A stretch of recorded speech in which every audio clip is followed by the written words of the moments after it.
감사합니까? 그래서 이 시간에 여러분과 제가요 함께 이 예배 속에서 하나님 주신 음성을 들으면 좋겠습니다. 오늘 제목이 분필 예.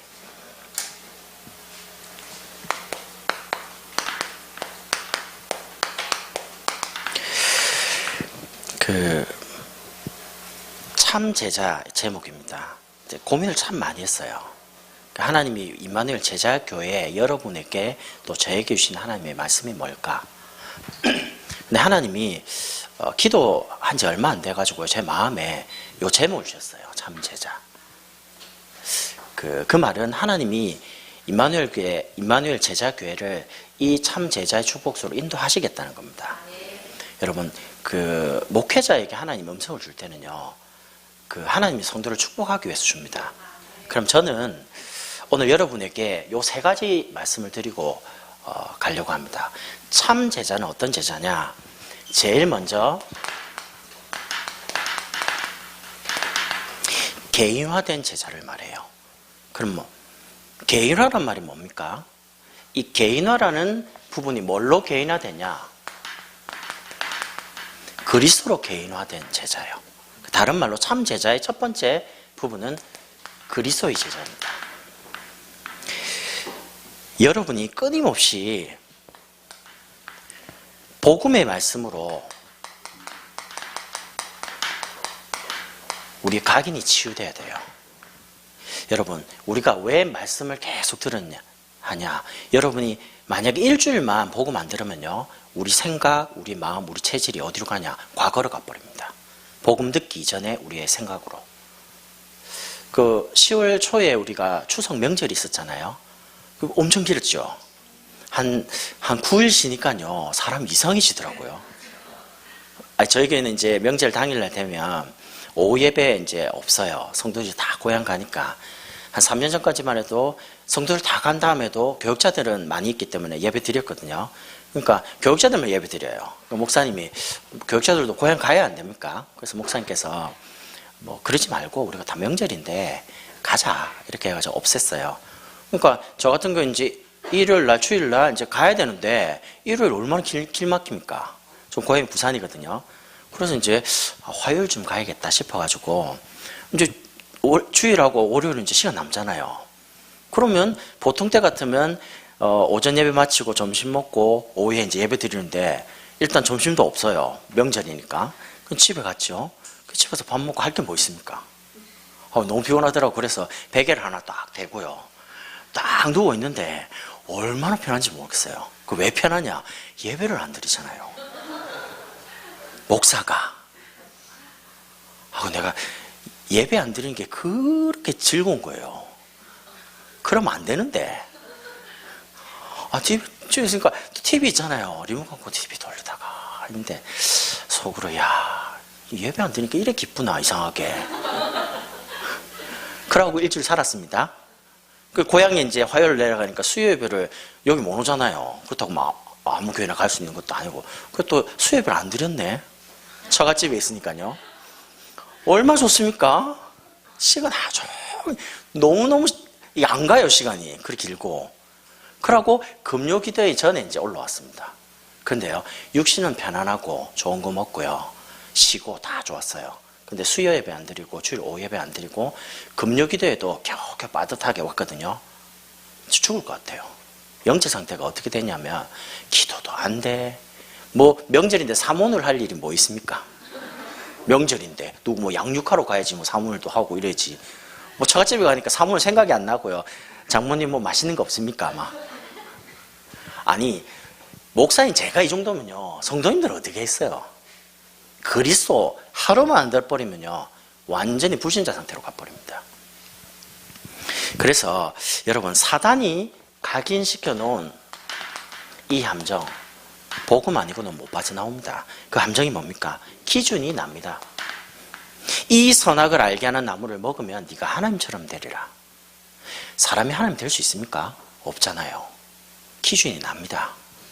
여러분, 행복하려고 결혼해요.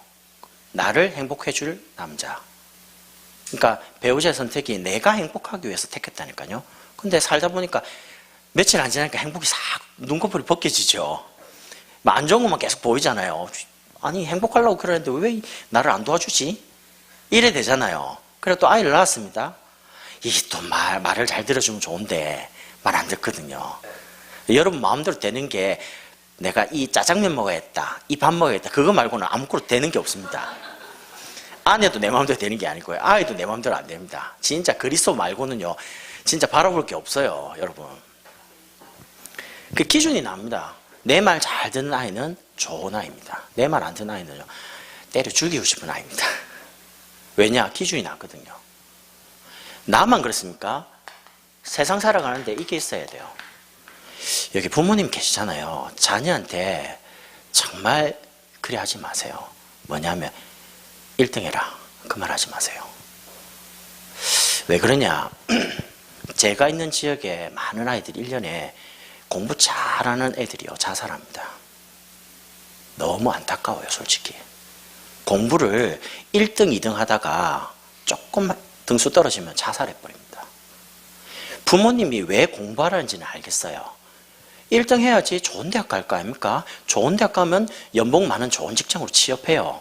돈 많이 벌죠? 그럼 좋은 집 사고, 좋은 차 사고, 또 뭐 배우자 조건이 좋은 사람 만날 가능성이 많아요. 그래서 돈 벌을 안 합니까? 성공하라 안 합니까? 그런데 성공했는데 그럼 행복합니까? 밑에서 최고로 성공해가지고 올라간 대통령 지금 무죄됐습니까? 감옥 가 있습니다. 그럼 행복한 겁니까? 한 나라의 대통령이 된 사람이 유례 없이 자살을 했습니다. 제가 혹시 관계된 분이 계시면 정말 죄송한데, 한국에서 돈 제일 많이 가지고 있는 기업, 그 회장은 지금 의식이 없어요. 그 아들은 어찌 됐습니까? 감옥 가 있습니다. 그러면 돈 많이 벌고 공부 많이 하고 성공한 게 정말 행복한 겁니까? 아닙니다. 저는 잘 몰랐어요. 옛날에 복음 잘 모를 때. 공부 열심히 하고 돈 많이 벌고 그리고 성공하면 내가 남한테 무시 안 당할 거 아닙니까? 내가 또 큰 소리 치고 떵떵하게 살고요. 근데 그게 사단이 각인시켜 놓은 함정이라요. 복음 안에서 네가 최선을 다해라. 하나님이 함께하는 임마누엘 축복 가지고 공부해라. 성공하기 위해서 공부하는 게 아닙니다. 나중에 성공의 자리에 갈 거니까 준비해야 돼요. 그러니까 말이 달라야 돼요. 우리도 못하는 1등을 아이들 보고 1등, 성공, 돈 많이 벌어라. 좋습니다. 만약에 영적 문제였면요, 그냥 한 방에 무너져요. 그래서 자녀 보고, 저는 그래서 자녀 보고 1등 해라, 공부 열심히 해, 그런 말 안 합니다. 왜냐? 하나님께 쓰임 받으면 돼요. 하나님이 가장 원하는 것을 아이들이 딱 가지고 자기 기질대로 하나님 주신 달란트대로 응답받아 가면 돼요. 그래서 여러분, 지금부터 부모님들 생각을 많이 하셔야 됩니다. 이 함정 속에서요, 사단이 뿌리 내리게 만든 틀이 있습니다. 이 틀을 못 벗어나요. 성공해야 되는데 성공할 수 없잖아요. 어렵잖아요. 그래서 이용하는 걸 보고 종교라고 그럽니다. 내가 성공해야 되는데 어렵잖아요. 한계 오잖아요. 문제 오잖아요. 문제를 해결해야 돼요. 그래서 무당 찾아가는 겁니다. 점을 칩니다. 구슬합니다. 우상을 섬깁니다. 다른 말로 그리스도로 충분해야 되는데 그리스도로 충분하지가 않는 거예요. 그리스도로 행복해야 되는데 행복하지 않으니까 뭔가 다른 걸 붙잡아야 돼요. 그게 종교입니다. 그래서 여러분이 정말로 남편 때문에 행복해지지 마세요. 남편이 말을 잘 들어주면 행복합니까? 아닙니다. 그리스도로 행복해야 돼요. 어제보다 오늘이 여러분이 복음 행복해야 됩니다. 저는 신앙생활 하면서요, 5대째 예수 믿는 집에 태어나다 보니까 교회, 집, 학교 뭐 이렇게밖에 몰랐어요. 근데 제가 복음 잘 모르고 신앙생활, 교회를 오래 다니니까 제게 이제 한계 오잖아요, 종교. 너무너무 한계 오는데 미치겠더라고요. 교회를 가자니 돌겠고 안 가자니 미치겠고 가지도 못하겠고 안 가려니까 또 벼락칠 것 같고요. 하나님 벌 줄 것 같고. 합법적인 딱 계기를 걸었는데 그게 뭐냐면 고3 때요. 부모님께 말했습니다. 고3 됐으니까 공부할 테니까 교회 가자는 말 하지 마라. 그러니까 뭐 오전 예배 갔다고 하면 될까? 아이가 어머니 그러더라고요. 아니 공부가 머리가 너무 나빠가지고 공부를 많이 해야 된다면서. 그러니까 저보고 막 타락했다는 거예요. 원래 안 믿었는데 무슨 타락을 했냐면서. 원래 안 믿어졌거든요. 믿어보려고 무진장 애를 썼어요. 안 믿어졌어요, 솔직히 말하면. 하나님 살아계시면 우리 집이 왜 이 모양인데? 이런 생각이 이제 가득 찬 겁니다. 안 믿으시니까 사법적으로 교회를 안 갔어요. 안 가면 뭐 하겠습니까? 공부하겠습니까? 안 그래도 하나님 안 믿으시는데. 예, 부산에 있다 보니까 친구들 이제 만나러 가는 거죠. 아유, 참 죄송한데요. 주일날 교회 안 가고 아침부터 나가니까 시간이 엄청 많이 좋아요. 부산의 남포동부터 시작해서 막 일대를 돌기 시작하는데 영화도 보러 가고요. 막 친구 만나니까 할 게 얼마나 많습니까? 시간 정말 잘 갈 때요. 근데 이 문제는 육신적으로는 너무 즐겁고 행복하고 좋은 것 같은데 영적으로는 이제 영 하나님과 복음과는 이제 멀어지는 거죠. 그러다가 인생에 딱 한계가 오는데요. 어디까지 딱 오냐면 죽는 게 더 편하겠다 싶을 만큼요. 이 한계 오더라고요. 그때 내가 복음 만났습니다. 도저히 앞뒤 좌우 다 막혀가지고요. 딱 죽는 게 더 좋을 것 같아요. 제 생각에. 죽는 게 더 행복할 것 같아요. 나 하나 없어지는 게 제일 좋을 것 같다. 피해를 나 때문에 가족이 다 보고 있으니까. 이런 중에 제가 복음을 받았는데요. 참, 이 복음 받으니까 한 가지 억울하더라고요. 왜 교회를 다니는데 예수가 그리스도란 사실을 왜 아무도 나에게 말 안 해줬지? 내가 이거 몰라가지고 지금까지 종교 속에서 그렇게 방황하고 그렇게 무거운 짐을 지고 헤맨 거 아닌가? 여러분, 복음 만난 게 최고 축복입니다. 여러분의 눈에 보이는 거 없고요. 잡히는 거 없어도 그리스도 믿어지면 그게 최고 축복이라요. 사단이 만들어 놓은 틀 속에서 딱 얽어맸어요. 올무. 불신자 말로 이걸 운명이라 그럽니다. 업보라고 그럽니다. 영적인 고통이 오죠. 정신과 마음의 고통 오죠. 육신의 고통 오죠. 이제 막 해결하고 우상숭배입니다. 죽습니다. 그 문제는 죽으면 끝나는 아닙니다. 그 문제가 자녀에게 고스란히 내려갑니다. 엄마가 무당이면 딸도 무당돼야 되고요. 여러분, 그 부모님 중에 정신 문제 있다. 반드시 내려갑니다. 자녀에게. 우울증 겪는다. 늘 보고 자라잖아요. 늘 알코올, 술 먹는 부모를 보고 자랐다. 나는 두 번 다시 우리의 부모처럼 안 해야지. 안 되게 됩니까? 그래.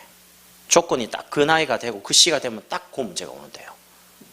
저희 어머니가 20대 후반쯤 돼가지고요. 꿈만 꾸면 해골 나오는 꿈 있잖아요. 귀신. 이런 거를 밤마다 시달리는 겁니다. 근데 신기하죠. 저희 여동생이 딱 어머니 나이 때는 그때부터요. 밤마다 시달리는 거예요. 그럼 내가 자는데 계속 헛소리하고 막 이상한 막 비명지르고 그래서 깨워가지고 왜 그러는데 내가 그랬습니다. 그러니까 꿈만 꾸면 막 귀신 쫓아오고 해골 나온다는 거예요. 근데 그 말 딱 듣는데 어머니도 그랬는데 딱 똑같아요.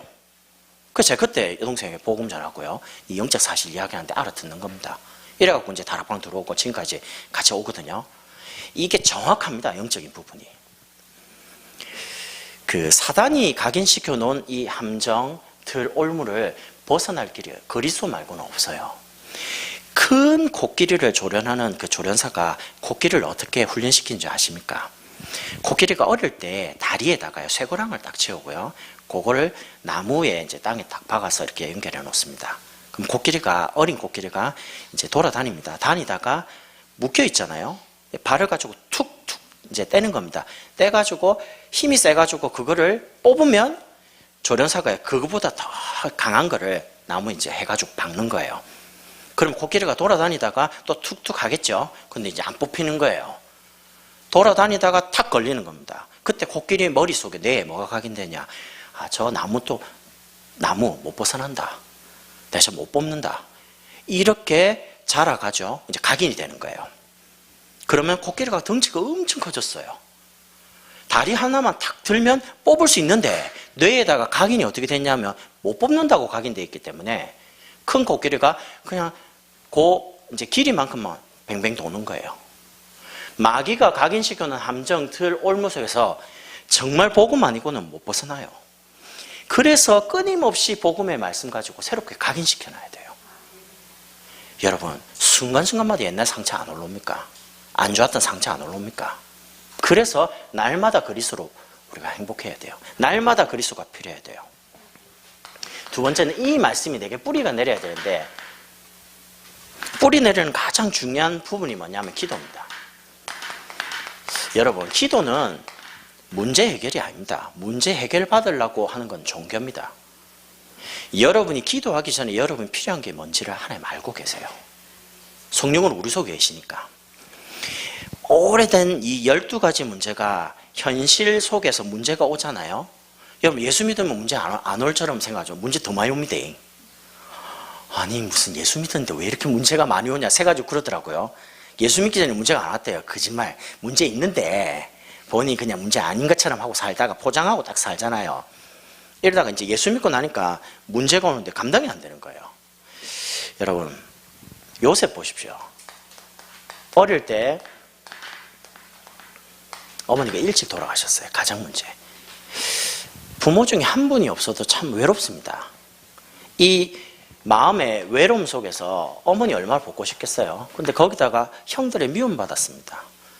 이래가지고 노예로 팔려갔어요. 그럼 요셉이 지금 환경이 어떻습니까? 마음은 너무 외롭고요. 착각이 드는 게 난 너무 어렵다 이렇게 착각 안 들겠어요? 혹시 이 자리에 성도님 중에 가정 문제 겪는 분들은 똑같을 거예요. 너무 외롭다. 일단 남편이 불신자다 아니면 가족 중에 누가 불신자가 있다 할 때는 영적으로 대화가 안 되잖아요. 그럼 참 외롭습니다. 외로움이 자꾸 쌓이면 각인되면 이제 말씀 속에서 각인이 새롭게 바뀌면 괜찮은데 문제로 안 느껴지는데 내가 이 외로움을 계속 가지고 있고 영적인 부분이 이제 외로워지면요 착각이 됩니다. 우리 가정은 안 되겠다. 어렵다. 그러면 가정 문제가 외로움과 어려움 속에 그냥 끝이냐? 아닙니다. 여호와께서 요셉과 함께 하심으로 여러분 혼자 계신 게 아니에요. 하나님 여러분과 함께 계세요. 분명히 현실은 외로움 속에 어렵다고 느껴지는 거지만 영적인 사실은 하나님이 여러분과 함께 계시는 사실입니다. 두 번째는요. 모세 보십시오. 나이가 80입니다. 처가살이 하고 있습니다. 아무것도 없어요. 집도 처가집에 살고 있다니까요. 그러다 보니까 어머니 때부터 들었던 그 언약이 이루어져야 되는데 너무너무 기다리는 게 지치는 거예요. 여러분 돈 많이 있다가 만약에 경제적으로 무너져 버리면 일어서기 쉽지 않습니다. 그냥 좀 없으면 참으면 되는데 없던 사람이 없는 거 하고요. 많이 부유하게 살다가 경제가 무너지면 생각한 게 아닙니다. 못 견뎌요 그거를. 이 경제적인 부분이 언제 회복될지 몰라요. 그럼 기다리는데 자꾸 착각이 드는 게 너무 늦었다 이렇게 드는 거죠. 저희 교회에 장로님이 계세요. 나이가 좀 지긋하신데요. 이분이 큰 공업사를 했어요. 기술도 있고요. 능력이 있어요. 근데 문제는 본인이 잘못한 게 아니고요. 같이 동업하는 이 동업자가 친구가 갑자기 암이 걸리면서 돌아가셨어요. 이러다 보니 갑자기 휘청해가지고 주저앉아 버렸어요. 나이가 이제 지긋하고 인생이 이제 얼마 안 남았어요. 근데 돈이 이제 없어요. 다 무너져 버리니까. 이제 동업자의 이제 동생이 우리 형이 죽었는데 막 돈 내놔라 이러면서 막 소송 걸고 이래 버리니까 이제 회사가 이제 다 막히는 거죠. 뭐 이렇게 어려움 당했어요. 이래가 이제 겨우겨우 이제 그 부분을 살아가는데 제 마음에요. 장로님께 이런 말씀 드렸습니다. 장로님이 잘못해서 부도난 게 아니지 않습니까? 새롭게 도전하세요. 장로님이 이렇게 말씀하시더라고요. 지금 이 나이에 아무것도 없는데 어떻게 할 수 있냐는 거예요. 아닙니다, 장로님. 정말 교회를 위해서, 복음을 위해서, 전도와 선교를 위해서 기도해 보세요. 아니 아무것도 없으면 못합니까? 모세는 지금 가지고 있는 게 지팡이 하나밖에 없어요. 어떻게 출애굽을 시킨단 말입니까? 군대가 있어야죠. 쳐들어가려면. 아무것도 없어요. 아니 돈이라도 있어야지 군인을 사지. 아무것도 없다니까요. 그런데 지팡이밖에 없는 모세에게 하나님이 복음의 능력을 미디안 광야에서 체험시키는 겁니다. 내가 정령 너와 함께 할 테니까 가라는 겁니다. 여러분 복음 진짜 아십니까? 여러분의 능력이 눈꽃만큼도 필요 없어요. 여러분이 연약하죠, 모자라죠, 부족하죠. 그럼 더 큰 복음의 능력을 체험할 수 있습니다. 내가 열심히 했다 됐다 그건 내가 한 거 아닙니까? 그건 내가 할 수가 없어요. 능력도 없어요. 힘도 없어요. 그런데 됐다. 하나님이 하신 거죠. 그래서 여러분 진짜 복음 믿으세요. 세 번째는 사무엘처럼 갔더니 교회에 문제가 많아요. 이 엘리 제사장의 홈리 비느하스 두 아들은 완전 불량자입니다. 교회 왔는데 막 사람 보고 시험 들고요. 아니 교회 와서 은혜 받고 좀 힘없고 다 벌어들려고 하는데 막 저 사람 때문에 막 시험 들고 이런 것 때문에 시험 들고요. 그 사람 때문에 오는 부분이 어떻게 느껴지냐? 너무 답답해지는 거죠. 좀 안 보면 좋겠는데 신기한 건요. 미운 사람은 이상하게 건강해요. 죽지도 않아요. 이상하게. 오, 일도 잘 풀려요. 나는 안 풀리는데 이상하게. 너무너무 답답하니까 안 되는 거 아니냐. 이런 착각이 와요. 그런데 사무엘이 언약궤 옆에서 사실은 어떻게 됐습니까? 하나님의 말씀, 음성을 듣게 되는 엄청난 축복을 받았습니다. 하나님의 음성을 들었던 사무엘 통해서 이스라엘에 어떤 일이 벌어집니까? 전쟁이 끝쳐버려요. 사무엘의 말 한마디가 땅에 떨어지지 않았다고 나옵니다. 여러분이 하나님의 음성 말씀을 붙잡고 기도하면요, 여러분의 기도는 땅에 떨어지지 않습니다. 여러분의 기도는 반드시 붙잡은 말씀대로 성취돼요. 그러면서 네 번째, 다윗 보십시오. 사람 때문에 너무 고생했죠. 그것도 가족 아닙니까? 자기 장인 사울. 이 사울이 귀신 들려가지고 이 사울을 다윗을 죽이려고 그렇게 평생을 그러다 비참하게 나중에 최후를 맞지 않습니까? 신하들이 말합니다. 왕이여, 명령만 하면 단칼 죽이겠습니다. 군사 사배 얼마나 용맹합니까? 한마디만 하면 딱 죽일 수 있는데 그때마다 하나님이 기름 부어 세우신 종을 손대지 마라. 이 다윗의 그릇이라요. 이 사람 어려운 거는요, 말할 수가 없어요. 왜냐하면 뭐 개면 잡아먹기라도 하지, 이게 사람은 잡아먹을 수도 없고, 이건 또 말이 안 통해요. 원수들은 나를 죽이려고 하기 때문에. 그러니까 사실은 너무너무 착각이 되는 게 힘들다라고 자꾸 느껴지는 겁니다. 그런데 다윗 보십시오. 이 어려움과 힘든 속에서요, 언약을 잡았습니다. 그게 뭡니까? 하나님의 언약궤를 모실 성전.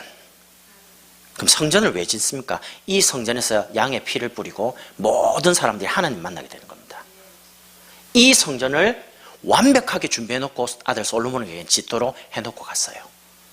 여러분, 사람 때문에 겪는 어려움은요, 시대적인 언약을 잡을 기회입니다.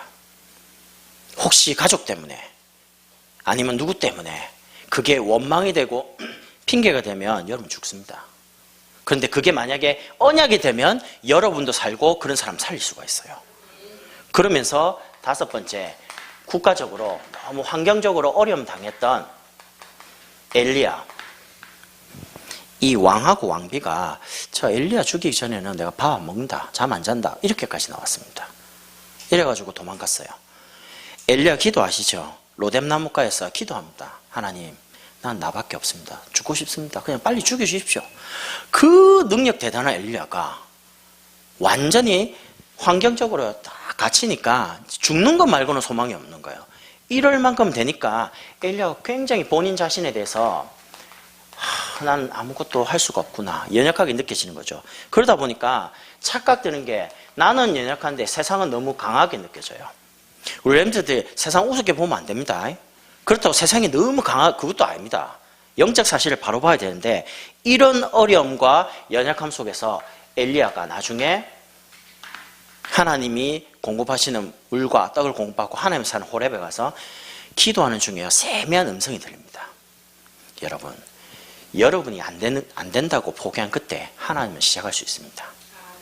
그래서 여러분이 언약 가지고 다시 시작해요. 기도가 가장 빠른 길입니다. 계획 다 짜고요, 막 사람이 도와주고 될 것처럼 보이죠? 안 됩니다. 근데 아무것도 없고요, 능력도 없고 가능성이 없는데 언약 잡고 기도하면 그게 가장 빠른 길이 돼요. 그거 하나님 이루십니다. 이런 중에 사람에게 제일 큰 문제가 죽는 거 아닙니까? 죽음에 딱 두려움이 오면요, 아무것도 못합니다. 병원에 암 진단을 받고 들어가는 10명 중에 7명은 죽는 거구나. 왜? 암은 불치병이니까. 3명은 이것쯤이야 뭐 살지, 이러면 3명 삽니다. 근데 마음 생각이요, 암이라고 딱 진단받는 중에 강이 돼버려요. 죽는 병. 그럼 죽는 거예요, 그냥. 근데 죽음의 문제가 오는데 이사에게 얼마나 두렵겠어요. 그러니까 두려움이 오는데 이제 죽음의 공포가 오면 이제 끝난 거 아닙니까, 인생? 끝났다라고 느껴지는데, 사실은 우리가 렘넌트 운동을 하고 있는 가장 중요한 게 뭐냐, 이사야를 통해서 하나님이 하실 미래를 보여줬어요. 그게 렘넌트 운동입니다. 오늘 여러분과 제가 언약 잡고 복음을 계속 후대에게 전달하는 이유가 뭡니까? 근거가 이사야가 붙잡은 그렇기 때문에 그렇습니다. 시대를 변화시킬 만큼 언약이 전달되잖아요. 그러면서 바울 보십시오. 어마어마한 핍박을 당했습니다. 아니 뭐 잘못해가지고 실수해서 어려움 당하면 그럴 수 있는데 이건 잘못한 것도 아니에요. 이유는 뭐냐? 오직 그리스도 말한다고요. 아예 그냥 누명 쓰고 핍박 당하니까 얼마나 괴로운지 몰라요. 이런 괴로움 속에서 또 아무것도 없어요. 배경도 없어요. 그 좋았던 세상 배경, 그 출신, 로마라는 어마어마한 시민권, 근데 아무 도움 안 돼요. 그런 이 바울을 통해서 하나님은 그 시대의 로마를 치유하고 살릴 만큼요. 여러분, 하나님의 말씀이 여러분에게 정말 메시지가 될 거냐, 아니면 여러분에게 이런 현실적인 문제가 상처가 될 거냐, 둘 중 하나입니다. 상처냐 메시지입니다. 제가 손에 여기 상처가 있어요. 상처가 있는데 약을 먹으면 또 나아요, 금방. 근데 약을 먹고 이제 또 괜찮아지면 또 지나면 또 재발해요, 이게. 희한하게 피부병이라는 게. 이제 습진인데요. 뭐 설거지를 많이 생긴 게 모르겠어요. 그냥 생겼어요. 아니, 부산에 살 때는 없더만. 여기 경기도 왔는데 뭐 그때부터 생기더라고요. 그래서 습진이라 그러면 아니, 집에서 설거지 거의 잘 안 합니다. 집사람이 좀 많이 하고요. 힘들 때 이제 한 번씩 도와주고 이러는데, 제가 이제 상처가 있다 보니까 사람을 딱 만날 때 손을 이제 악수하잖아요. 그럼 나도 모르게 손이 딱 보여요. 상처가 있냐 없냐. 그는 설명은 안 하는데 본능이라요. 그냥 딱 악수하면 상처 있나 없나, 나도 모르게 그냥 눈이 그래 가요, 손은. 내가 상처가 있으면요, 이상하게 상처에 계속 집착을 해요. 상처 안 받으려고 사람도 멀리합니다. 왜냐면 너무 아프니까. 어느 정도까지 거리는 대화를 하지만 그 이상 못 오게 해요. 왜냐하면 이제 아프니까, 찔릴까 싶어가지고. 평소에는 그리스도 하다가 문제만 당하면 자꾸 상처로 가잖아요. 여러분, 상처 잡지 말고 영원하신 하나님 말씀 잡으세요.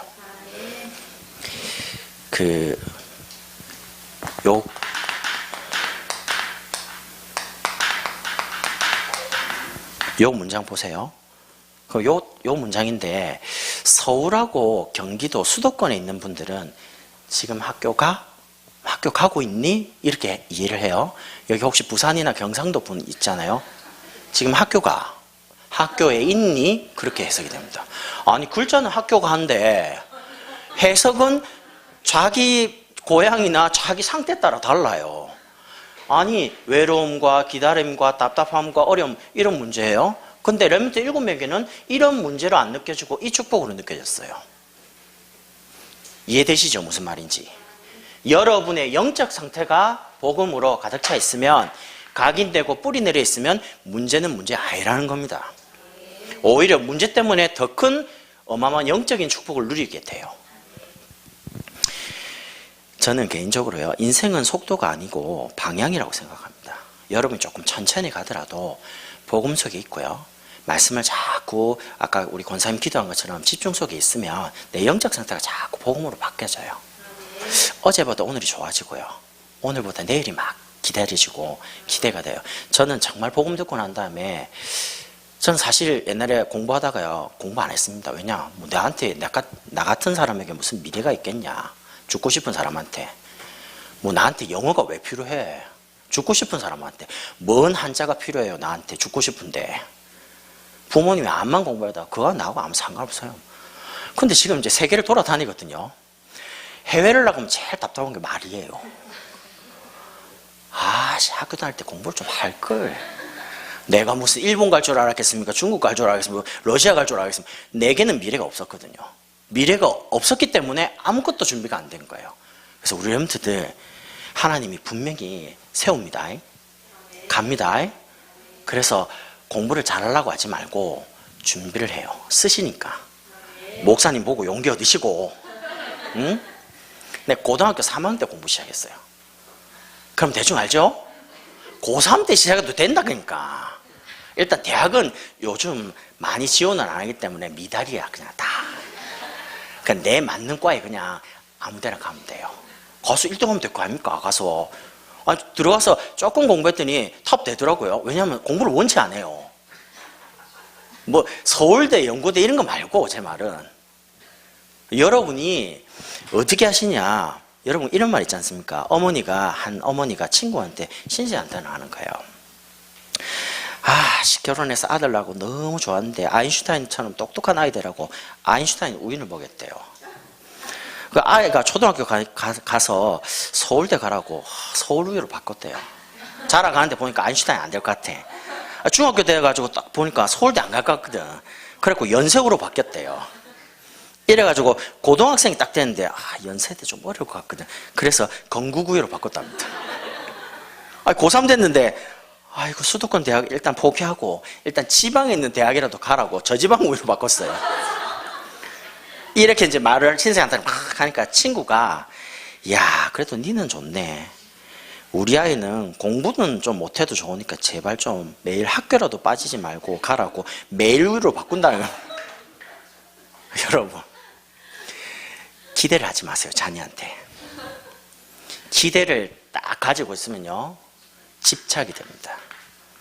하나만 기도하세요. 하나님이 저 아이를 사용하실 텐데 내가 얼마만큼 저 아이를 위해서 기도를 쌓아줄 거냐, 그것만 기대해요. 저는 다른 거에 대한 부분 모르겠는데 저희 첫째가 지금 4학년인데요 작년에 이제 3학년 때 제가 아이에게 이런 말했습니다. 한빈아, 아빠 소원이 있다. 뭐냐는 거예요. 아빠 소원은 네가 하나님이 너를 사용하시는 사람이 되면 좋겠다. 하나님 나를 어떻게 쓰시는데요? 전도 잘하면 하나님 쓰는 거야. 어떻게 잘하는데요?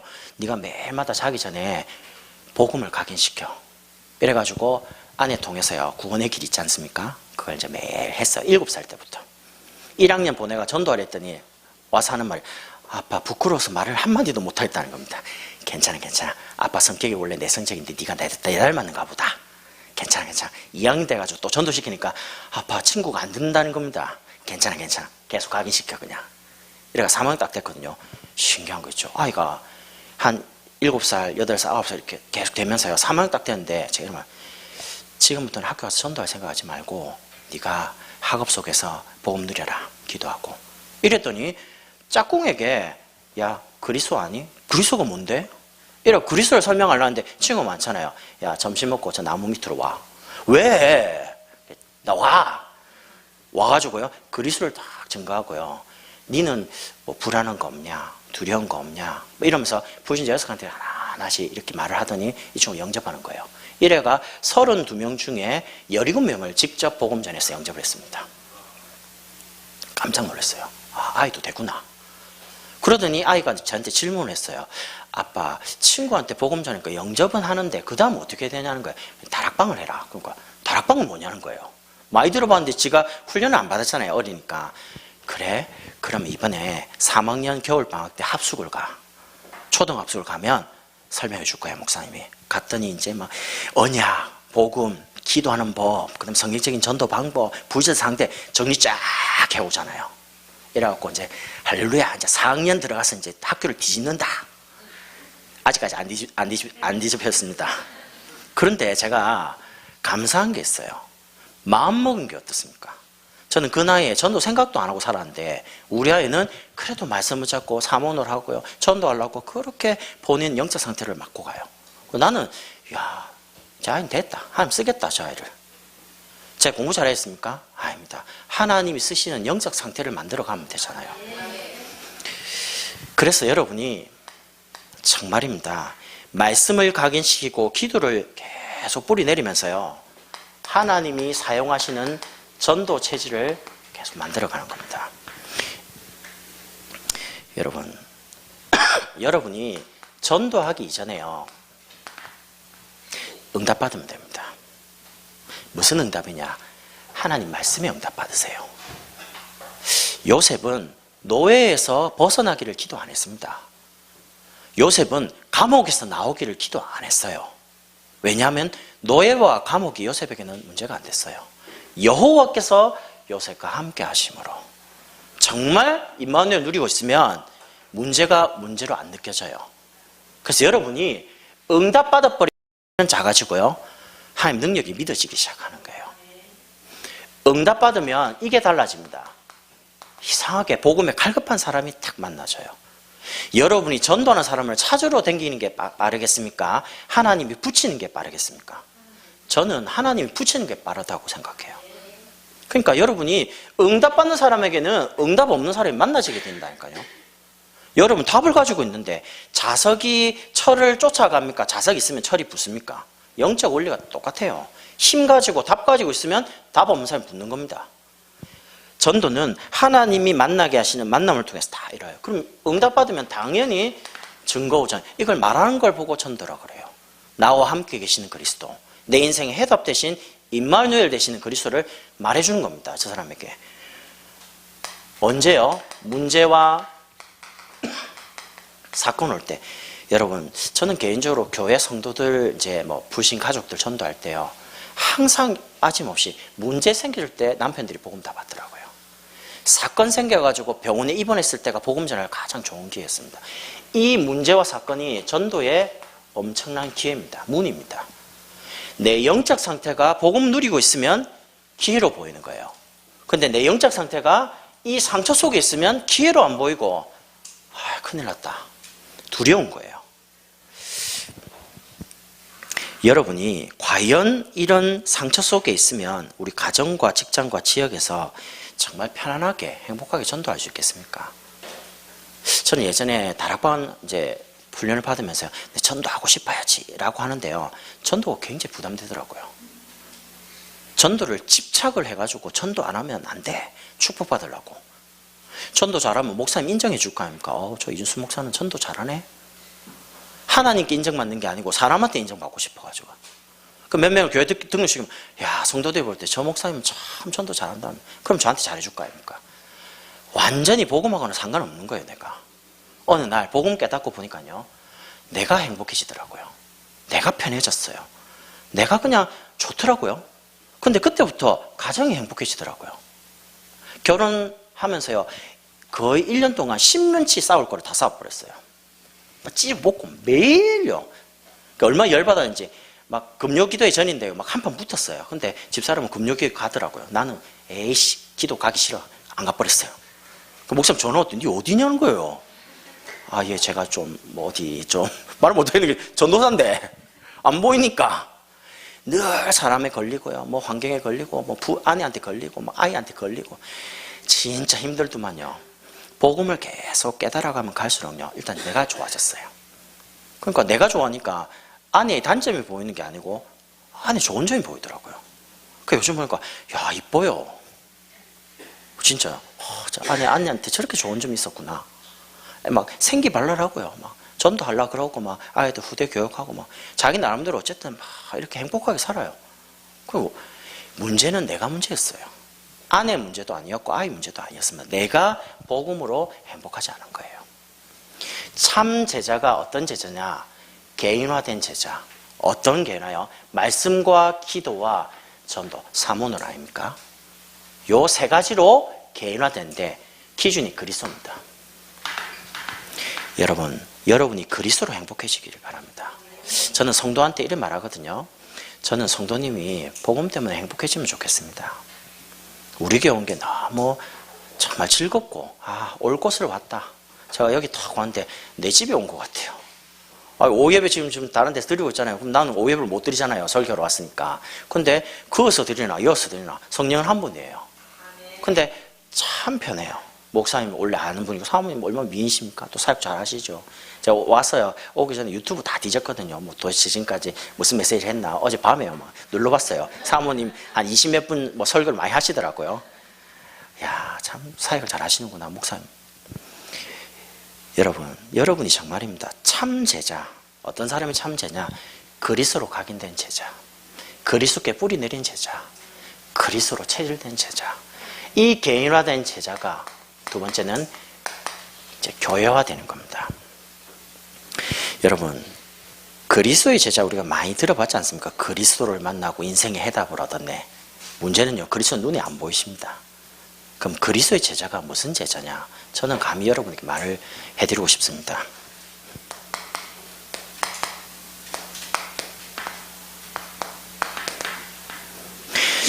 여러분이 그리스도의 제자란 말은요, 최석진 목사님의 제자가 돼야 돼요.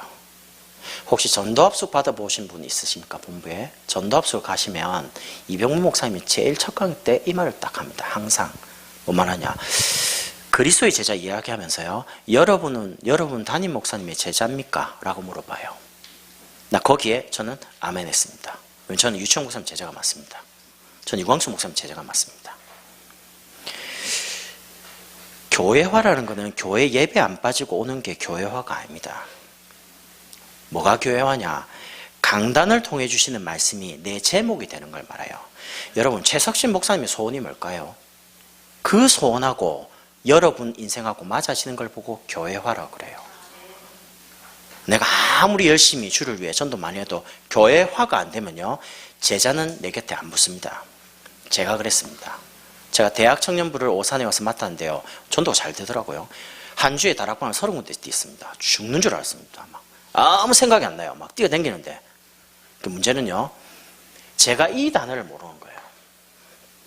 전도만 할 줄 알지. 시간 딱 지나는데 제게 문제가 오더라고요. 몸도 아파지고 아버님 암 걸리시고 여러 가지 어려움이 오는데요, 제가 무너져 버린 겁니다. 죽겠다. 할 수가 없겠다. 왜냐, 몸 아프죠. 아버님 암 걸렸죠. 아무것도 할 수 있는, 아버님 케어해야 될 거 아닙니까? 도와줄 분이 없으니까. 이런 식으로 가는데 다락방 30군데가 일시에 그렇게 오래 뛰었던 다락방이 다 무너지는 거예요. 그러고 나서 하려고 하니까 안 돼요. 어떤 방법을 해도 안 돼요. 그때 내가 힘을 얻고 싶다. 어디 가서 힘을 예배 드리고요. 목사님 인도하는 다락방이 있더라고요. 그래서 내가 그 목요일 날 저녁에 한 다락방을 참여했어요. 전사인 제가. 한 번 가고 두 번 가고 세 번 가는데 말씀을 들으면 자꾸 힘이 생기더라고요. 그렇지. 내가 사역을 하려고 했지. 내가 은혜 받아야 되는데, 힘 얻어야 되는데, 내가 자꾸 전도하려고 그랬지. 내가 응답 받아야 되는데, 자꾸 힘이 생기니까, 이 좋은 자리에 청년들 데리고 오면 좋겠다 싶어서 대학 청년 한 명씩, 그 다락방에 어른들은 2명 계시고 청년이 10명이 모이는 거예요. 완전 청년 다락방이 돼버린 거죠. 목사님은 메신저고, 나는 조장이고요. 이런데 깨달아지는 겁니다. 다락방 안 어렵구나. 목사님 인도하는 곳에 은혜 받도록 와가지고 이 모인 숫자를 또 떼면 돼요. 그전에는 내가 다 만들려고 했거든요. 조장도 만들어야 되고, 집을 제공한 사람, 그리고 사람들을 막 은혜 받게 내가 힘을 무슨 내가 그리스도가 아닌데 힘을 줍니까? 힘을 얻는 곳에 오면 힘을 얻는데, 그때부터 제가 하나 깨닫겠어요. 내가 목사님을 돕는 청년들을 중직자로 만들어야겠다. 안수집사님, 권사님으로. 이래가 저희 교회 보면요, 장로님과 권사님과 안수집사님 된 청년 제자들이 많습니다. 지금도 저하고 같이 사역합니다. 그런데 중심은 목사님을 돕도록. 제가 실수하면서 깨달았는데요, 정말로 하나님이 저를 쓰시고자 하니까 깨닫게 하시는 거예요. 문제를 통해서라도. 여러분, 지금부터 여러분이 목사님의 제자가 되어야 되는데, 그래서 항상입니다. 이 복음의 말씀, 이 말씀이 여러분 인생의 정답 아닙니까? 복음 없이 세상을 체험하면 결국 무너집니다. 오늘도 읽었잖아요. 진리를 알지니. 그럼 진리가 뭡니까? 내가 곧 길이요 진리요. 예수 그리스도가 진리입니다. 여러분이 그리스도를 알면 진리를 아는 거예요. 그러면 그리스도를 아는 사람은요, 세상을 체험 안 해도 세상이 어떻게 멸망하고 고통당하는지를 이해됩니다. 꼭 술 다 마셔봐야지 술을 체험하는 겁니까? 아닙니다. 아니, 2학년 된 둘째 아들이요, 저보고요, 학교 갔다 왔는데 친구 집에 가는데 친구 집에 이제 불신자 집이에요. 그러니까 술이 있는가 봐요. 그 친구들하고 이게 뭔데? 그래, 술이라는 거예요. 그러니까 먹어보자 이러고 마신 거예요. 보면 맛이 없거든. 그래서 집에 와서 이제 이야기하는 겁니다. 아빠 친구 집에 갔는데 술이 있어서 마셔봤는데 그거 어떠냐는 거예요. 맥주인가 뭔가 뭐 맛이 없더라면서. 제가 마음을 먹고 있거든요. 이 아들들을 첫째 아들, 둘째 아들, 셋째 아들이거든요. 넷째는 딸입니다. 딸 낳으려고. 이래가지고 아들이 3명 있다 보니까 제가 각오를 하고 있습니다. 요것들 한 12살쯤 되면 사춘기 올 거 아닙니까? 그럼 이제 술, 담배를 친구들이나 이상한 데 가서 배우면 큰일 나잖아요. 제가 어릴 때 아버님이 조금이라도 그런 부분을 교육을 해주셨으면 제가 빗나가지 않았을 텐데, 혹시 타락할 때도 브레이크가 없이 타락을 했거든요. 그러다 보니까 요것들은 교육을 해야 되겠다 싶어 준비를 하고 있는데 너무 일찍 나한테 오는 거예요. 아니 무슨 9살밖에 안 됐는데 술 맛이 어떠냐고 그러니까, 그 내가 닌 조금 있다가 와라. 무슨 9살밖에, 니는 교육 대상이 아니야. 너무 어려서 아빠가 교육을 못하겠어. 9살밖에 안 됐는데. 맥주 맛은 맛이 없는데 소주 맛은 정신 차리라. 내가. 여러분, 하나님 말씀만 맞습니다. 경험 다 안 해도요, 말씀을 정말 믿으면, 답이 되면 경험 안 해도 돼요. 예수 믿으면 신분이 하나님 자녀가 됩니다. 여러분 꼭 아셔야 됩니다. 인격과 삶이 바뀌는 게 아닙니다. 자꾸 이래 말해요. 예수 믿는데 네 행동이 왜 그 모양이냐. 예수 믿는데 규모를 잡아야지 렘넌트인데. 여러분 복음은 규모를 잡는 게 아닙니다. 복음을 계속 들으면 성령께서 규모를 잡아가게 만들어요. 아니 알코올 중독인 사람 보고 네가 왜 술 마셔? 그게 답이 아니잖아요. 술을 안 먹고 싶은데 각인돼 있잖아요. 뿌리 내렸잖아요. 체일 내잖아요. 그러니까 윤리도덕적으로 자꾸 사람을 예수 믿는데 네가 전도자라면서 그 모양 그 꼴이냐. 그게 잘못된 겁니다. 저는 개인적으로요, 행동을 바꾸려고 한 적이 없었습니다. 복음 계속 들으니까 하나님이 행동이 바뀌도록 생각을 자꾸 치유하는 거예요. 마음을 새롭게 하더라고요. 힘도 주시고 용기도 주시고요. 그래서 여러분 꼭입니다. 문제 해결되고 병 낫는 게 아닙니다. 노예와 감옥의 자리에서 나오는 게 응답이 아니라니까요. 뭐가 응답입니까? 여호와께서 나와 함께 계시는 게 응답입니다. 여러분 다른 응답 자꾸 찾으시면 안 돼요.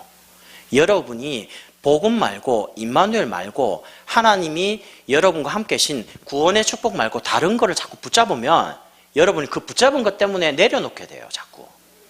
예수 믿으면 신분은 하나님의 자녀가 되고요. 엄청난 권세입니다.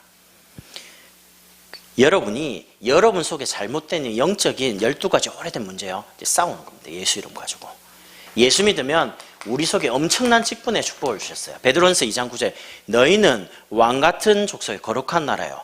제사장이고 이 빛을 선전하기 위해서 선지자, 제사장, 왕. 여러분 어마어마한 축복입니다. 이 축복을 여러분이 계속 누리는 겁니다. 그 전투기 조종사의 철칙이 있습니다. 굉장히 빠른 속도로 날잖아요. 그럼 하늘도 파란색이고 바다도 파란색이에요. 그러면 전투기 조종사가 항상 교육을 받으면서 각인시켜 놓으면 끝까지 계기판만 신뢰를 해라. 이렇게 교육을 받아요. 고도가 있잖아요. 계기판에.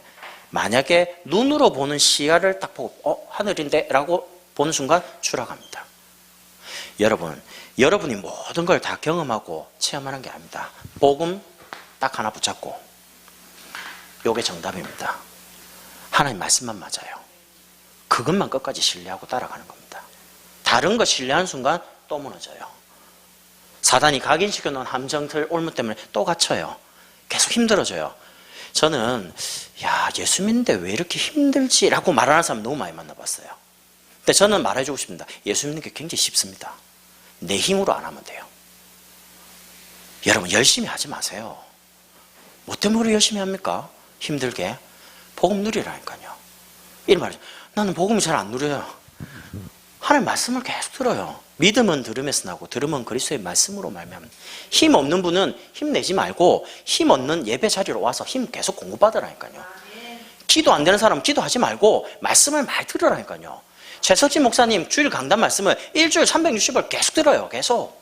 그러면 이 말씀이 내 생각을 치유할 거 아닙니까? 마음에 힘을 줄 거 아닙니까? 그러면 기도도 돼요. 그러면 교회도 와줘요. 저는 개인적으로 주일날 교회 왜 안 오냐? 힘이 없으니까. 왜 저 사람이 자꾸 문제 속에 불신앙하냐? 힘이 없으니까. 기도하면 되는데 기도할 힘이 없으니까 잡히는 거죠. 이 복음의 말씀이 여러분에게 강단의 말씀으로 매주 목사님 통해서 선포됩니다. 저는 오늘도 아침에 기도했습니다. 하나님, 한 주간 강단을 통해서 내게 성취될 말씀을 주십시오. 응답될 말씀을 주십시오. 그 말씀 가지고 전도할 말씀을 내게 주십시오. 이 말씀이 나에게 해답으로 오는 겁니다. 여러분, 사람에게 말 못할 고민 있지 않습니까? 그거 사람한테 말하지 마세요. 말해봐야 더 답답해요. 말하지 말고 어떻게 하시냐면 여러분이 가지고 있는 현실 문제, 여러분이 당하고 있는 여러 가지 사건, 환경 있지 않습니까? 그걸 가지고 하나님께 질문해요. 하나님, 나는 이런 문제가 있습니다. 하나님의 계획은 뭡니까? 문제 때문에 죽는 게 하나님 계획이 아닙니다. 문제 때문에 이 축복을 누리는 게 하나님 뜻입니다. 하나님께 질문하니까요. 그러면 여러분이 오늘 성경 본문을 보시고 오늘 목사님 통해서 설교를 듣잖아요. 그러면 반드시 하나님께 질문한 거기에 대해 하나님은 답을 딱 줍니다. 만약에 이 답을 매주마다 교회에서 못 얻으면 여러분 분명히 사람 찾아가게 됩니다. 저는 예전에 복음 잘 모를 때 사람한테 가서 물어볼 게 너무 많더라고요. 궁금한 게 많으니까. 나는 왜 기도해도 응답이 없지? 나는 신앙생활 왜 이렇게 어렵지? 답답하지? 전도는 하고 싶은데 성격이 내성적이니까 제일 어려운 게 전도인 것 같아요. 왜냐하면 성격하고 너무 안 맞아요. 옆에 있는 사람, 모르는 사람한테 뭐 말을 해야 되는데 말을 못 하겠어요. 너무 부끄러우니까. 또 이 사람 갑자기 때려보면 아닌갑다 이러고.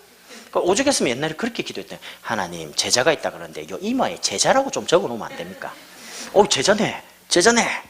제자만 탁탁 골라가지고 전도해. 얼마나 답답하면 그런 기도를 하겠어요. 근데 그게 아니더라고요. 여러분이 하나님께 정말 질문하면 하나님 말씀으로 가장 편안하게요 답을 줘요. 그래서 주일날 예배 드리는 그 말씀이 우리에게 생명 강단이라 안 합니까? 그래서 하나님의 말씀을 통해서 음성을 듣는 겁니다. 여러분, 불신자들은 무당 찾아가서 무당이 시키는 대로 점쳐, 굿해, 붙여. 무당 능력 대단합니다. 아예 보여줘 버립니다. 능력을. 무당을 자기 자신을 피워요. 귀신을 자기 몸에 와요. 작두에 올라타 버립니다.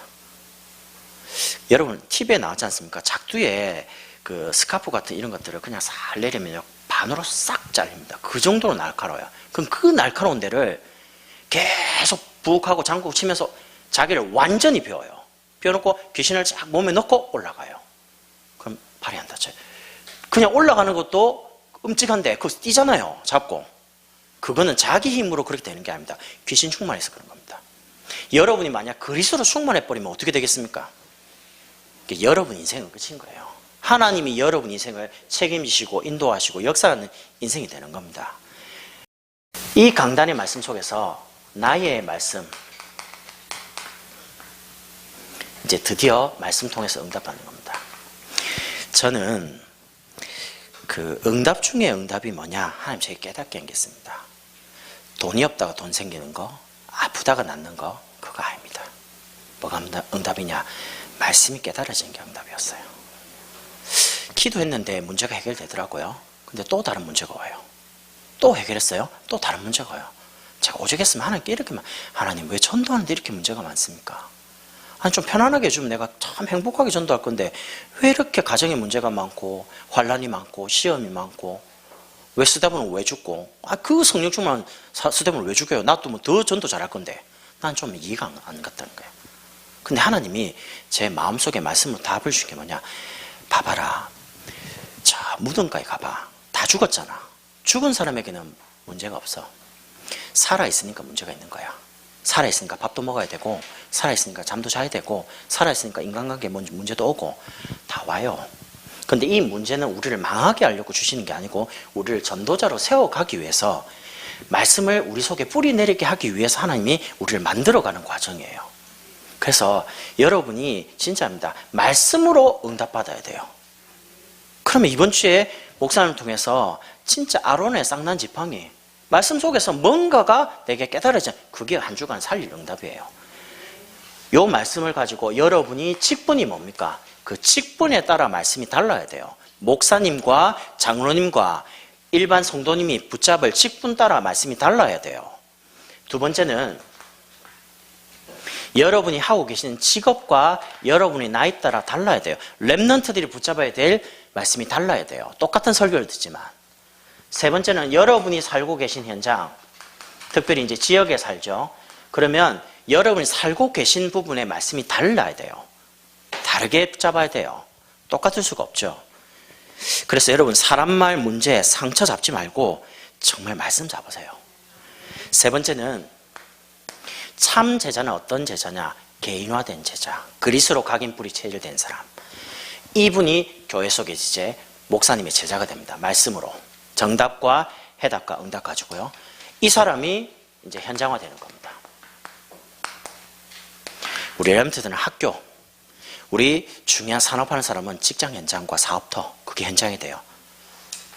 이때 그 현장 살리는 전도 제자가 되는 겁니다. 여러분 진짜 전도하고 싶죠? 그러면 이래 하시면 됩니다. 그리스도의 제자는 교회의 제자를 말해요. 목회자의 제자를 말해요. 그러면 제자가 세워지고 제자가 만나지는 원리가 있습니다. 어떻게 되냐면 여러분이 본부에 가셔가지고 중요한 전체 훈련을 받으시죠. 그럼 우리 체질, 각인, 뿌리 계속 바뀌어갑니다. 훈련을 통해서요. 그리고 교회에 오셔가지고 강단의 말씀 속에서 자꾸 정답과 해답과 응답을 체험하는 겁니다. 이렇게 해서 여러분이 현장 가면 본부에서 받았던 훈련과 주일받았던 이 강단 말씀이 여러분 현장에서 내게 확인되는 거예요. 아, 정말 맞구나. 내가 복음으로 각인 뿌리 체질되면 전도가 된다니 되는구나. 확인되는 거예요.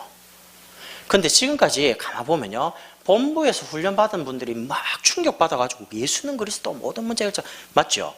이래가지고 현장 바로 가요. 가서 그리스도 말하니까 막 변화되거든요. 치유되거든요. 대단하거든요. 문제는 내가 전도는 계속 하는데 내 개인 문제가 해결이 안 돼요. 그러니까 본인이 무너지는 겁니다. 왜 복음을 들었는데 내 문제는 해결이 안 되지? 왜 저 사람에게는 모든 문제 해결자가 많은데 내게는 왜 모든 문제 해결자가 안 되지? 저는 제게 그런 고민이 최근 몇 년 전까지만 있었습니다. 아버님 암으로 돌아가시죠. 어머니가 정신문제 때문에 20년 동안 약을 먹고 병원에 2개월, 3개월 나왔다가 또 들어갔다가 나 진짜 답이 없는 거죠. 내가 그리스도 말하면 이 사람 영접해요. 이 사람 제자가 돼요. 막 능력 나타나요. 나아요. 암도 나아요. 문제는 집에 돌아오면 왜 우리 집은 안 되지? 그걸 말을 못 하겠는 거예요. 누구한테. 다른 사람은 다 그리스도가 맞는데 나는 다른 사람에게는 그리스도를 증거해요. 근데 내게는 정작 내 개인 진짜 문제는 해결이 안 되는 거예요. 근데 어느 날 예배를 가만히 드리는데 여전히 강단에서는 예수는 그리스도 속에서 그래서 어쨌단 말이고 진짜 말을 안 하고 마음에서.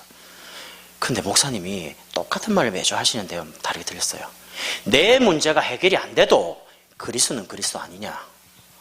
그 말이 지난주도 들었는데 그 주간에 다르게 들린 거 맞다. 우리 집의 어머니 문제, 우리 아버지 문제, 내 개인 문제 해결 안 돼도 그리스도는 나를 구원하신 그리스도가 맞지. 내 인생의 모든 문제 해결자가 맞지. 나 그 시간에 예배 시간에 인정되기 시작했어요. 믿어졌어요. 그러고 나왔습니다. 어머니. 지금까지 9년이 넘었는데 약 한 번도 안 먹습니다. 나 그거 체험하고요. 이야, 하나님이 나를 세우려고 그토록 오래 어머니를 붙잡고 계셨구나. 나 어머니한테 너무 미안한 거 있죠. 어머니한테 내가 미안하다 그러니까 뭐가 미안한지 알아요? 어머니는 모르겠지. 나는 정말요, 내가 안수기도를 한 것도 아닙니다. 다락방 한 것도 아닙니다. 내가 집중기도 한 것도 아닙니다. 그리스도 하나 인정했는데 여러분, 그리스도 대단한 분입니다. 어제 내가 알고 있는 그리스도랑 오늘 그리스도가 또 다릅니다. 그래서 바울이 그리스도의 깊이와 높이와 넓이가 어마어마하다 하잖아요. 그래서 우리 렘트들이 그리스도를 날마다 체험해 가야 돼요. 훈련 시간 내서 받으면서 여러분 딱 그 나이에 맞게요. 그러면서 교회 강단 덜음을 쭉 타고 마음 먹으세요. 내가 앞으로 크면 내가 장로가 되겠다. 그래서 내가 최석진 목사님 함께 세계 선교하면서 목사님 가는 모든 비행기 티켓 내가 다 끊고 전도하는 선교하는 일에 내가 최고 원천했다. 마음 먹으라니까요. 가능하냐? 가능합니다. 제가 둘째 아이를 어릴 때부터 각인을 시켜놨거든요. 너 크면 넌 하나님 자녀다. 네 커서 뭐 할래? NGO 산업가. NGO 산업가라는 명칭 직업은 없습니다. 근데 제가 아프리카 선교를 갔다 오는데 기도하는 중에 하나님 내게 준 답입니다. 가이오, 식주인 가이오 같은 사람이 있어야 되는데 물론 뭐 여러 직종이 있겠죠. 근데 기도를 많이 하고 선교 현장을 보고 돌아오면서 하나님 준 게 NGO다. 근데 NGO만 전문적으로 하는 사업가가 필요하다. 그 예를 찾았어요. 캐나다에 목사님 아들이 교육사업 NGO 가지고 캐나다 전체를 다 움직이고 있어요. 보면서요, 아, 저거다. 근데 그분은 그 교육 하나만 해요. 제가 말한 건 그 나라에 필요한 복지와 NGO가 있을 거 아닙니까? 그래서 제가 둘째 유빈이, 이름이 유빈인데요. 유빈아, 너는 커서 NGO다. NGO가 뭐예요? 그러는 거예요.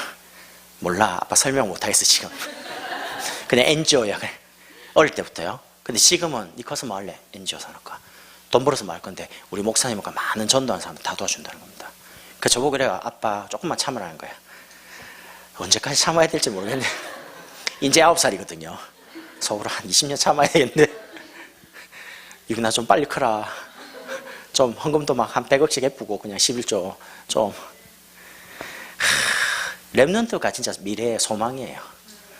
여러분 정말입니다. 제자가 세워지는 이 원리를 가지고 지금부터 어떻게 하시냐, 모든 성도님과 함께요, 전 교인 뭐 하시냐, 이거 하세요. 참 제자의 응답받을 우리 임마누엘 제자 모든 성도님들이 전 교인과 말씀 포럼을 해요. 말씀 각인, 말씀 뿌리, 말씀 체질시키는 겁니다. 어떻게 해요? 안 어렵습니다. 따로 시간 내지 마시고요, 주일날 예배 마치잖아요. 주일 예배 중간에 뭐 점심시간 시간 남지 않습니까? 그때에 교회에 혹시 새가족이 오면 새가족은 어떻게 신앙생활을 해야 될지, 어떻게 말씀을 잡아야 될지 몰라요. 왜? 어렵잖아요. 말씀이 내용도 어려우니까. 그러면 우리 중요한 사역자분이나 성도님들이 새가족에게 말씀을 설명을 했어요. 예수 믿은 지 얼마 안 되는 사람에게 요셉을 하니까 요셉을 알아야죠. 모세가 누군지도 모르는데. 그래서 구역장님이 딱 앉아서 밥 먹고 모세는 이런 사람이다, 요셉은 이런 사람 설명하니까 이해가 된다는 거예요. 아무것도 몰라요. 새가족에게 주일날 최석진 목사님이 설교한 그 설교 내용을 풀어서 개인에게 적응시켜 주는 겁니다. 두 번째는요, 여러분이 삶의 평일 현장, 학교 현장과 사업 현장, 산업 또 직장 현장으로 가셔가지고 여러분이 그곳에서 성도를 만납니다. 문제는요, 답은 가지고 있어요. 예수는 그리스도, 모든 문제 결자. 문제는 그게 체험이 안 돼요. 왜냐? 현실 문제가 만만치 않거든요. 상처가 만만치 않거든요. 각인이 너무 잘못되어 있어요. 그래서 제가 개인적으로 기존 성도를 변화시키는 게 간단합니다. 응답받게 도와줘버리면 됩니다. 그럼 응답의 키가 뭔지 압니까? 거의 대부분 상처 잡고 해결하려고 막 조급해요. 빨리 해결을 받고 싶어서. 그 제목을 바꿔줘야 돼요. 지금 돈이 생기는 게 응답이 아니다. 건강이 회복되는 게 응답이 아니다. 네가 불안하지, 두렵지, 계속 불신이 생기지, 염려오지, 그것부터 없애는 거다. 어떻게 없애냐? 하나님 너와 함께 계시잖아. 그래서 하나님이 나에게 원하는 거는 문제 해결이 아니다. 함께 계신데 네가 모르고 살지 않냐? 하나님 나와 함께 계신 걸 누려라. 기도 제목을 임마누엘 누리도록 바꿔줘 버려요. 그럼 눈에 안 보이는 임마누엘이 어찌 된단 말입니까? 근데 신기해요. 하나님, 내가 문제와 상관없이 임마누엘 누리게 해주십시오라고 기도를 바꿔줘서 하잖아요. 이 사람이 문제 오는데 불신앙이 안 생겨요. 그럼 응답받는 거잖아요. 그 응답을 받기 시작하면 어떤 문제 속에서도요, 기도가 되어지기 시작해요. 그때 비로소 주변에 전도문이 열리기 시작합니다. 왜냐면 본인이 편안해졌으니까. 사람이 딱 느낄 때, 아, 저분 참 편안하다, 이러면 전도가 되기 시작해요. 사람, 저 목사는 굉장히 불편한데? 그럼 저 보는 순간 도망갈 거 아닙니까? 사람들이. 근데 저를 만나면 사람들이 굉장히 편안해요. 보기와 다르게 굉장히 차분하게 한다면서. 굉장히 차분하게 합니다. 절대 들뜨게 뭐 한팡 해보자, 절대 안 합니다. 왜냐하면 제 성격이 절대 막 펑튀기 이런 거 못 하거든요. 응답 없으면 응답 없는 그 상태에서 응답 받도록 도와야 돼요. 그러면서 세 번째는요, 여러분이 중요한 지교회, 뭐 다락방 현장이 있을 거 아닙니까? 거기서는 중요한 사역자분들이 중요한 강단 말씀 잡고 목사님과 제목이 딱 통해야 됩니다. 그 경상도 할머니 두 분이 아주 시골에 마을버스를 타려고 딱 갔어요. 근데 보니까 옆에 외국인 있는 거. 그런데 할머니가, 옆에 할머니 뭐 왔대 이라는 거야.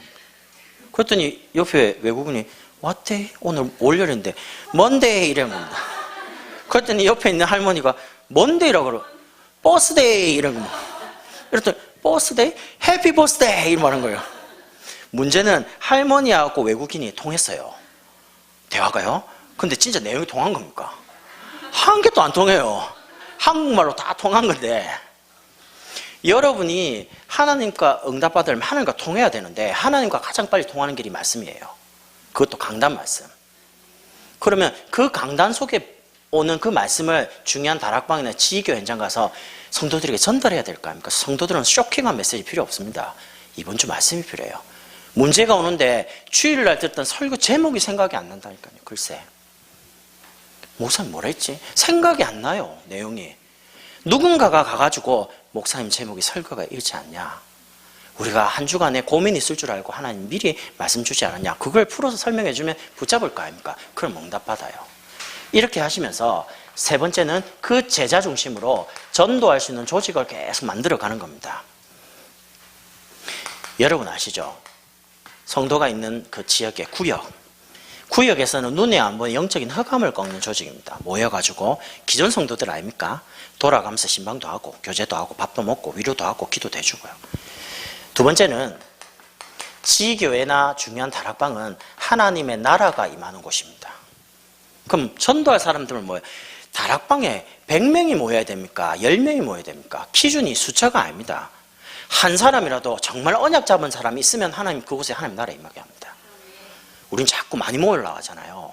많이 모을 필요 없어요. 정말 전도할 사람 모이면 돼요. 2명이라도 모이면 성령이 역사한다니까요. 이러면서 세 번째입니다. 구역과 다락방에 못 들어오는 성도들이 있을 거 아닙니까? 그런 사람들은 다락방으로 개인적으로 찾아가서 1대1로 도우는 겁니다. 특히 남자분들은 여자분들과 다르게 구역 예배도 못 드리죠. 수요일도 못 와요. 금요기도도 못 와요. 새벽기도도 못 와요. 남자들은 정말 힘들어요. 말씀을 주일날 겨우 한 번 듣고 일주일을 살아가는데, 목사인 제가 주일 한 번 설교를 듣고 수요 듣고 금요 듣고 새벽 듣는데도 만만치가 않은데, 남자분들이 일주일에 그것도 2부 예배 한 번 딱 겨우 듣고 살아간다. 그건 불가능한 거예요. 여러분, 하루에 밥 한 끼 먹고 일주일 살 수 있습니까? 그건 죽죠. 영적인 것도 마찬가지입니다. 현장에서 힘을 공급해 줘야 됩니다.